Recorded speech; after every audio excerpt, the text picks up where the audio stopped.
Despite Japan's offhand response to Roosevelt's query about its intentions in Indochina, Japan had yet to reply formally to the American proposal of November 26th, essentially that the United States might be willing to unfreeze Japanese assets and resume some measure of trade in exchange for Japan withdrawing military forces from China as well as Indochina.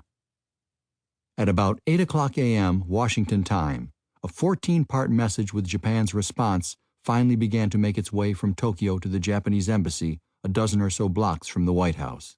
The parts were not transmitted in sequential order.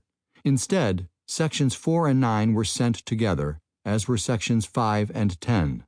Sections 6 and 11 dribbled in several hours later, and sections 7 and 8 followed later still. It was almost as if Tokyo was sending its own embassy a puzzle. The pieces were to be decoded by embassy staff, formatted into a typed document, and delivered to the American Secretary of State upon further instructions. Preliminary dispatches emphasized utmost secrecy, and Ambassador Kichisaburo Nomura was ordered to prepare the presentation document with his senior staff and not use a typist from the secretarial pool. Unbeknownst to the Japanese, as their embassy settled in for a long Saturday of decoding and hunt and peck typing by the only member of Nomura's inner circle with neophyte typing skills, the United States military had intercepted these same disjointed message parts and was doing its own decoding. Meanwhile, President Roosevelt had been considering sending a personal message directly to Japanese Emperor Hirohito in the hope of easing the tension between their two countries.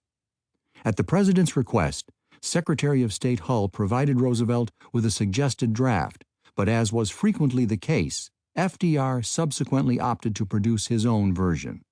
While the State Department draft reprised the salient goals of the November 26th communication and proposed a 90-day ceasefire between Japan and China, Roosevelt's version focused on Japanese advances into Indochina. Almost a century ago, Roosevelt's letter began, the President of the United States addressed to the Emperor of Japan a message extending an offer of friendship. The President went on to catalog the large numbers of Japanese military in Indochina that far exceeded the agreement with the Vichy French government. Reports of more and more forces en route were disturbing the equilibrium of all of Southeast Asia. It is clear, concluded Roosevelt, that a continuation of such a situation is unthinkable. Then, donning the persona of the Squire of Hyde Park addressing squabbling neighbors, Roosevelt suggested to Hirohito that the countries of the region, including the American Philippines, could not sit either indefinitely or permanently on a keg of dynamite. He assured the Emperor there was absolutely no thought on the part of the United States of invading Indochina, and offered, if Japanese forces were withdrawn, to obtain similar assurances from other governments in Southeast Asia and even undertake to ask for the same assurance on the part of the government of China. It was vintage Roosevelt, but was it too late? I am confident, Roosevelt told the Japanese Emperor, that both of us, for the sake of the peoples not only of our own great countries, but for the sake of humanity in neighboring territories, have a sacred duty to restore traditional amity and prevent further death and destruction in the world.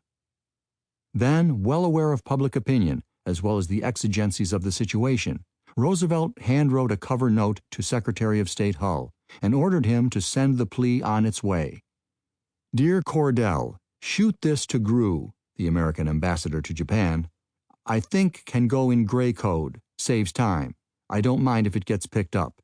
FDR. In Honolulu, after an overnight low of 71 degrees, the temperature was headed to a balmy high of 84.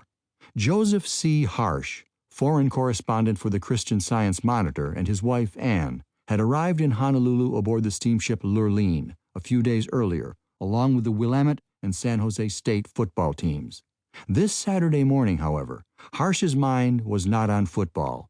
He had scored a difficult-to-arrange interview with the top sailor in the Pacific. Admiral Kimmel eschewed most interviews and was not known to be chatty with the press, but 36-year-old Harsh had a huge following and had spent considerable time in Berlin. Indeed, at the outset of their meeting in Kimmel's office overlooking the harbor, it was Kimmel who peppered Harsh with questions about Germany's war plans. Harsh finally protested politely.